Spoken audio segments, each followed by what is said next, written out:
Welcome, dear soul. You've arrived at this quiet moment with a heart that seeks peace. Tonight, we will enter a story not for the mind to analyze, but for the spirit to rest within. A story that will not ask you to fix or fight anything, but instead will gently invite you to witness, to sit with stillness, to see without grasping, to feel without becoming. There's no need to push anything away, no need to hold anything close, just you and your breath and this sacred silence between words. So allow your body to soften. Let your thoughts slow like a stream settling after rain. And as you listen, may your own awareness begin to bloom, quiet, vast, and free. Let us begin. You've arrived in this moment, not by force, but by a quiet readiness within you, a subtle yearning for stillness, for clarity, for a deeper breath beneath the noise. Tonight, you are invited to set everything down, not to lose it, but to simply rest. The world will wait. Here, in this space of gentle attention, we will begin a journey into silence. Not the silence of absence, but the kind that blooms within. The silence that sees without reacting. The silence that hears without rushing to respond. There is a teaching passed quietly among monks from teacher to student. You are not your thoughts. You are the one who sees them. This story is born from that knowing. Let it unfold slowly. Let it meet your breath unhurried. Let your body soften. And now, let the story begin. There was once a young monk named Anya who arrived at the edge of a quiet forest temple nestled in the mountains. He was not yet shaved-headed, not yet robed, just a boy with wide, alert eyes and a storm behind them. He came not to seek enlightenment. He wasn't even sure what that meant. He came because the world had grown too loud. Too many voices, too many opinions, too many thoughts that weren't his, but clung to him like wind-blown leaves. Anyo had been told by a traveling nun that the temple at the mountain's edge was a place of silence. Not forced silence, but something gentler. A stillness that lived between thoughts. So he walked there, barefoot and blistered, with only a blanket and a question in his heart. Can I be free from this mind? The abbot, an elder named Sota, welcomed him with a nod and no words. Not because he was cold, but because he had long since stopped answering with speech when silence could say more. Sota handed Anyo a small broom, old, wooden, the bristles softened by years of sweeping stone. He pointed to the outer path that circled the temple walls. And that was it. No instruction, No teachings, no rituals, just the daily task. Sweep the path, morning and evening. At first, Anyo resisted. I came to quiet the mind, he thought, not to do chores like a servant. But the days passed, and Sota said nothing. So Anyo swept. He swept with a frustrated mind. He swept with judgment. He swept while rehearsing arguments with people not there. He swept while dreaming of what he could be doing instead. He swept, but he was never there. Not really. Then one morning, after a long rain, Anyo picked up the broom again. The stones were slick. The moss smelled rich. The clouds still hugged the treetops. As he swept, a bird nearby let out a single piercing call. Anyo's mind, just for a breath, paused to listen. And something strange happened. In that moment, just a sliver of a second, he realized he was watching his thoughts. Not tangled in them, not dragged by them, just watching. Like a man on a mountain looking down at clouds below. The thoughts moved, but he did not. The moment passed quickly, and his mind returned to its usual chatter. But something inside him shifted. That night, he approached Sota. "Master," he said, "I had a moment today. The thoughts kept moving, but I was apart from them. What was that?" Sota smiled, not with his lips, but with his whole body, a kind of still joy. "You met the Watcher," he said. "He has always been there, but today you noticed." Anyo sat in silence. The temple bell chimed in the distance. "But how do I stay with the Watcher?" he asked. "You don't," said Sota. "You don't stay. You return." And that was all. That night, Anyo lay on the temple floor beneath a simple cotton sheet. He stared at the ceiling, but saw nothing. He simply let the words echo. "You don't stay. You return." Like breath, like waves, like seasons. You don't cling to silence, you return to it. Just as you don't cling to peace, you allow it. Just as you don't force awakening, you notice it. Outside, the night wind passed through bamboo. Inside, the mind, once so loud, began to whisper instead, and the Watcher waited patiently. Anyo awoke before the bell. The stars still lingered in the sky, like forgotten thoughts refusing to let go.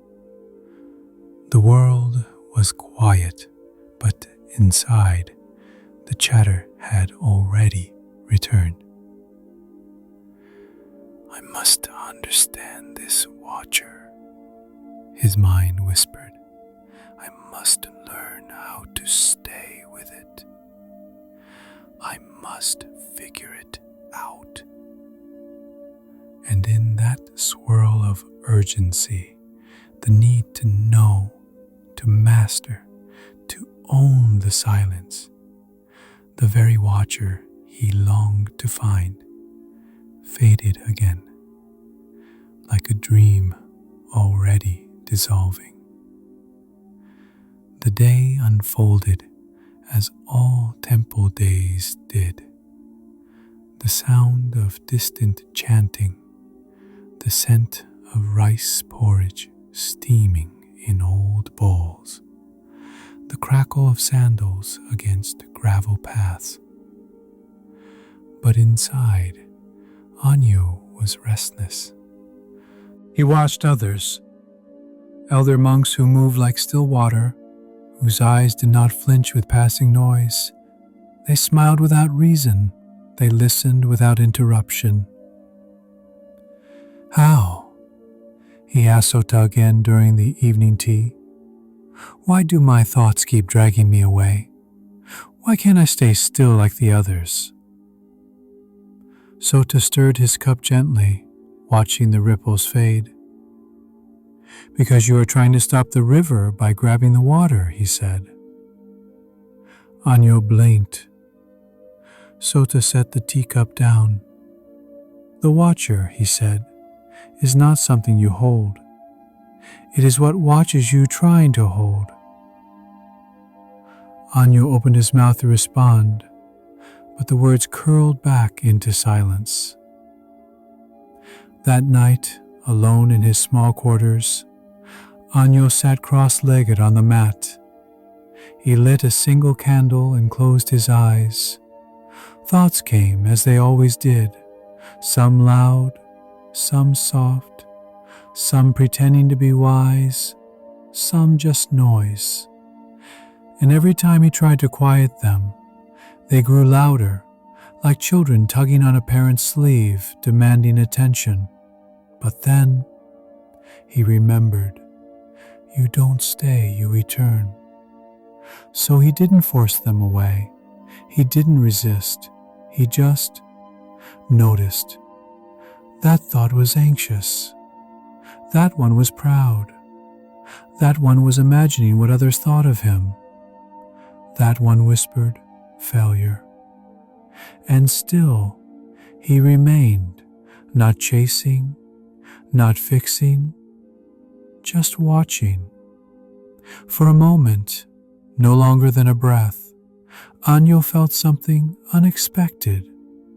A space between him and the thoughts, a space where no judgment lived, a space that didn't rush in to change or control, only to witness. And in that space, he was not broken, he was not better, he simply was.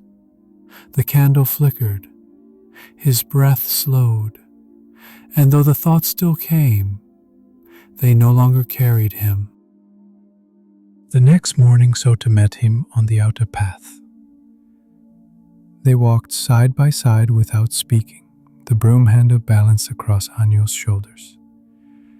The sky painted in soft pinks and golds. Finally, Anyo spoke. "I noticed them last night, the thoughts, like wind through the trees." Sota nodded.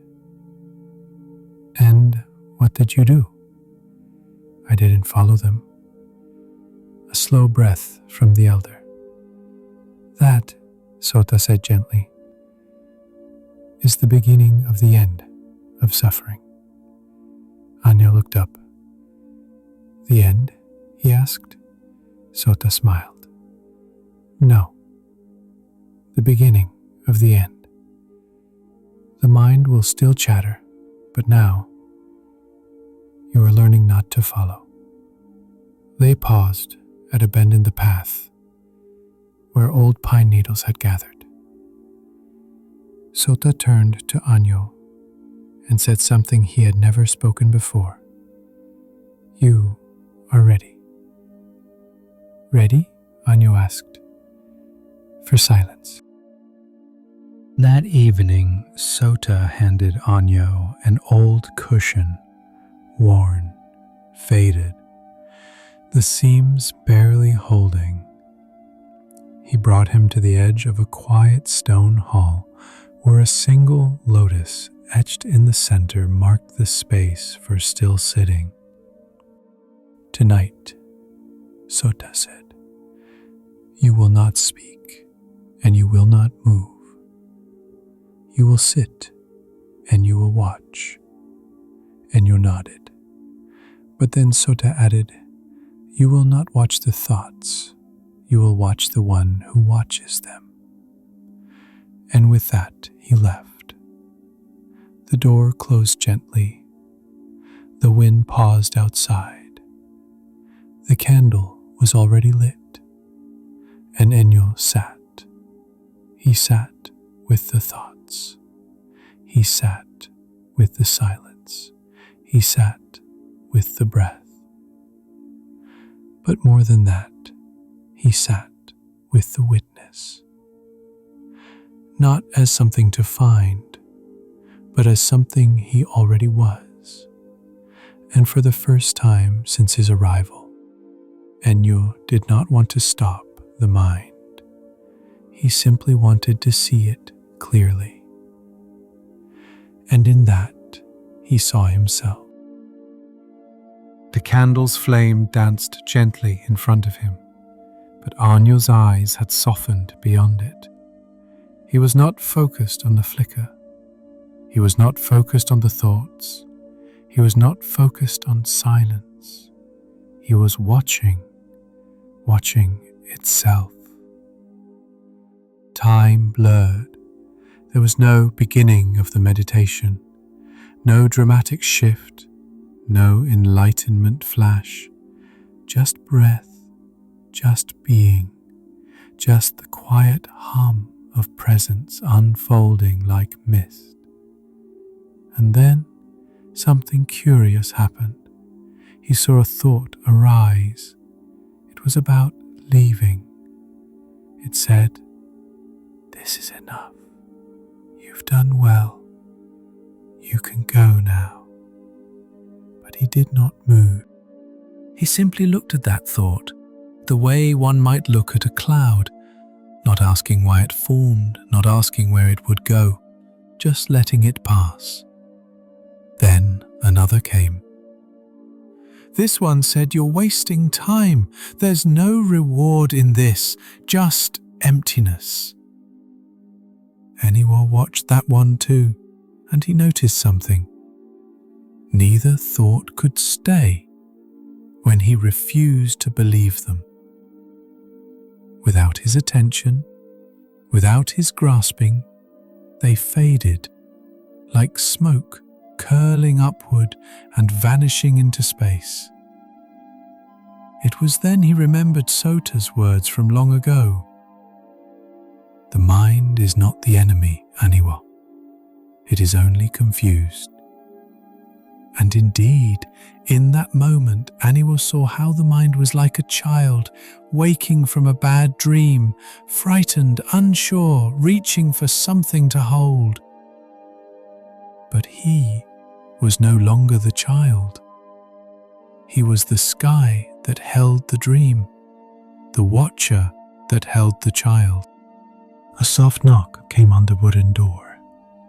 Hours must have passed. Enyo blinked slowly as though returning from a vast and peaceful place. Sota entered with a quiet smile. "You saw it, didn't you?" he asked. Enyo didn't speak right away. His voice was resting deeper than words, but he nodded. "I did." "And what did you see?" Enyo exhales softly. "I saw nothing, but that nothing was not empty. It was aware, alive, quiet." Sota placed a hand on his shoulder. "Now you understand. The mind is loud, but the self beneath it is silent." That day, Anyo did not speak much, not out of effort, but out of ease. There was less to say, less to prove. He swept the walkways with the wind as company.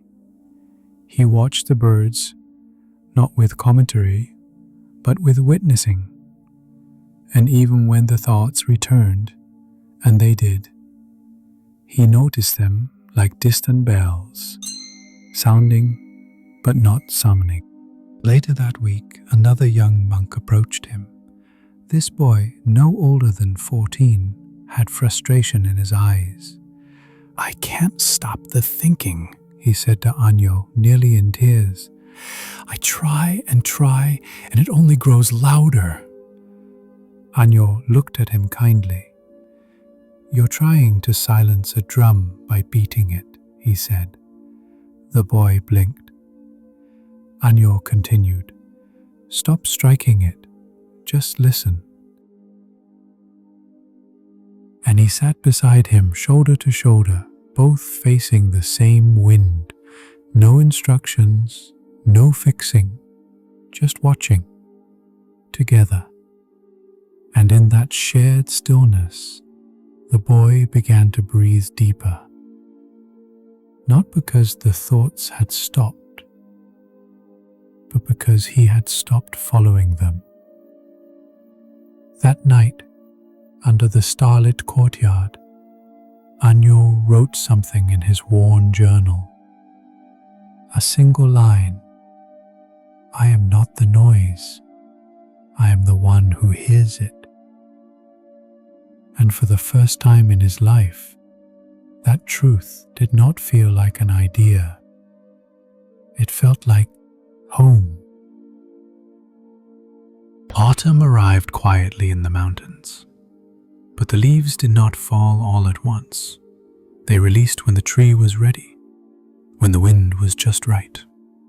And Anyo began to feel the same. He no longer chased insight. He no longer begged the moment to give him meaning.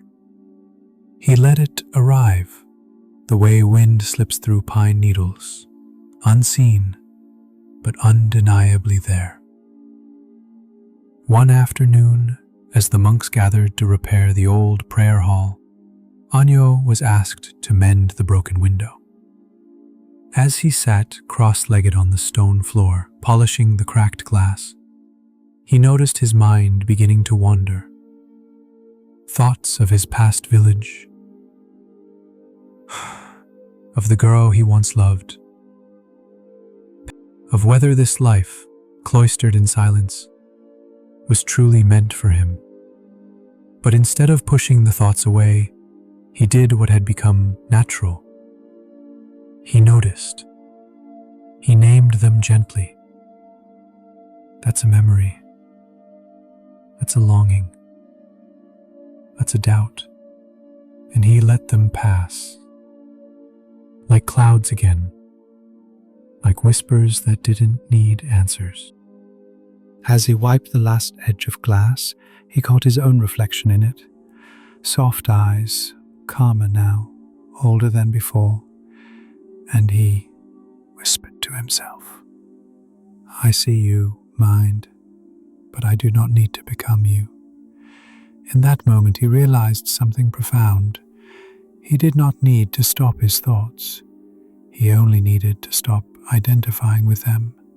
Thoughts could come, but they were not him.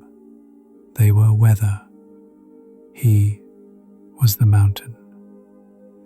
That evening during the shared meal, a question was asked aloud.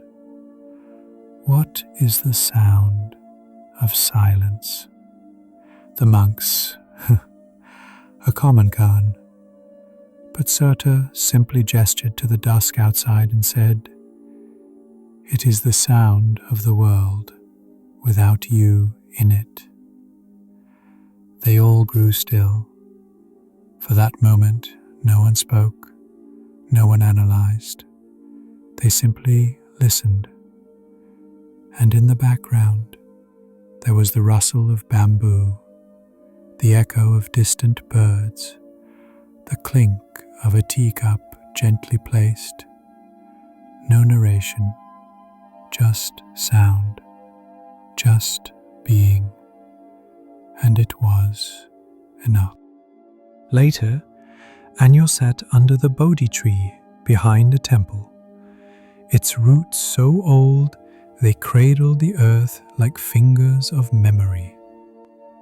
He closed his eyes and breathed.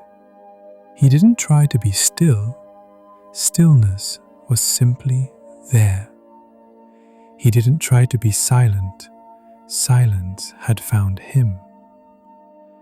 And as the wind moved the trees above, he felt something within him release.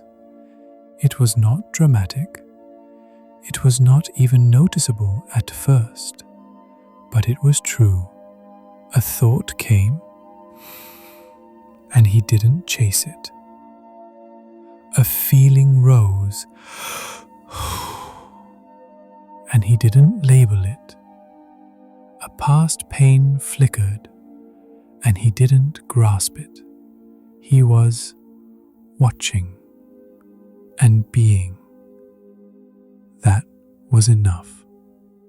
He stayed like this until the moon rose behind the mountain's curve. When he finally opened his eyes, the world looked the same, but his relationship to it had softened. He no longer needed answers. He no longer needed control. He had tasted the peace of being the observer, the peace of the silent mind. Winter had arrived at the monastery. Snow fell in slow spirals, each flake silent, like a blessing from a sky that no longer hurried. The trees wore white robes. The paths disappeared beneath gentle drifts. Even the birds, once so quick to chatter, now moved in thoughtful arcs.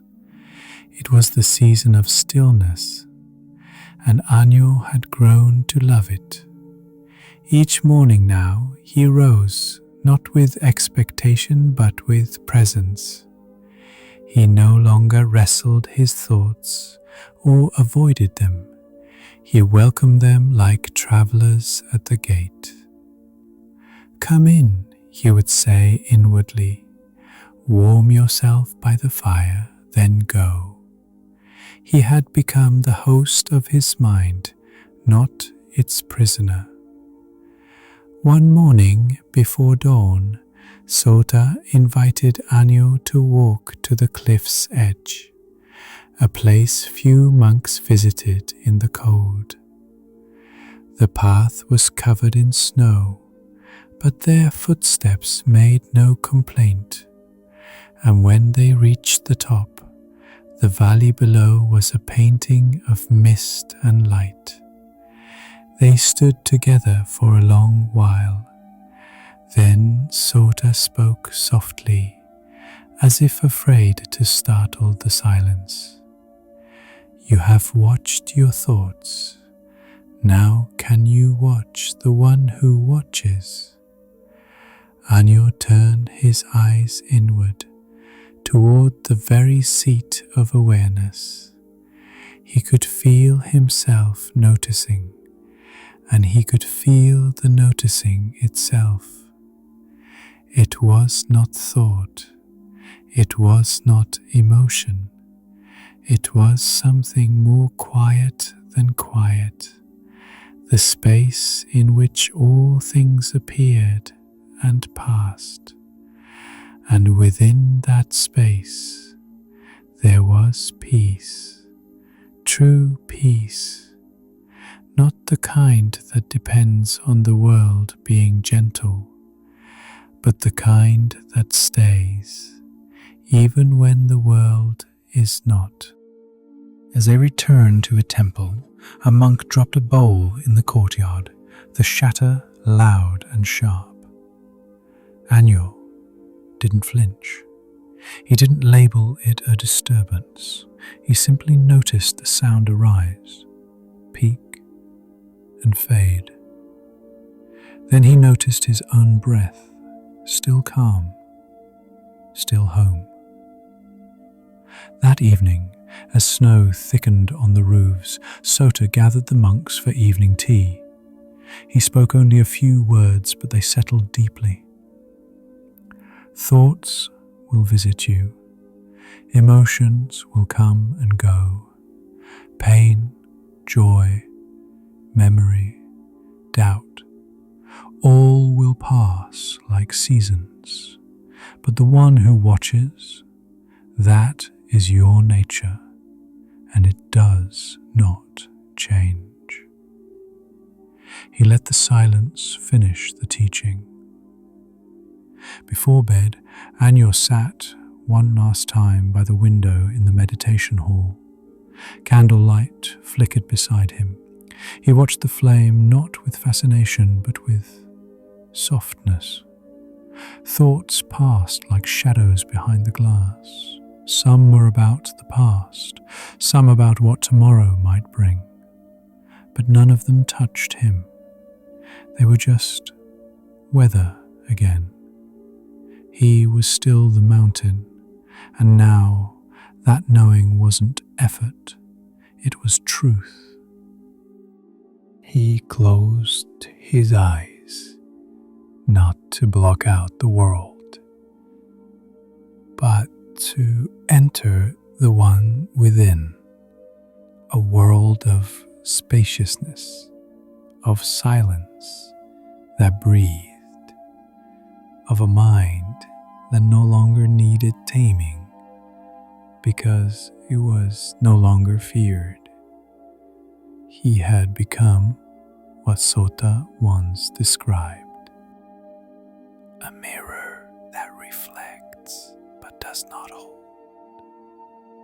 And so, dear listener, you too are not your thoughts. You are the awareness beneath them, not the cloud, but the sky, not the noise, but the space in which sound fades. Rest in that. Return to it whenever the world grows loud. And know that this place, this quiet, open awareness, has always been yours. You are already home. You are already free. And now, you've walked a path through silence, not to escape your thoughts, but to truly see them. You've touched the still center beneath all movement, the place where the clouds drift, but the sky remains. You are not the voice in your mind. You are the one who hears it, the gentle watcher, the quiet witness. There is nothing more to do tonight, nothing more to fix or figure out. Just take a breath. Let go of the grasping. Let go of the pushing. And let what is simply be. May you rest now, not in forgetting, but in remembering the vast peace that lives within you. The mind may speak, but you are the silence that listens. Sleep in peace.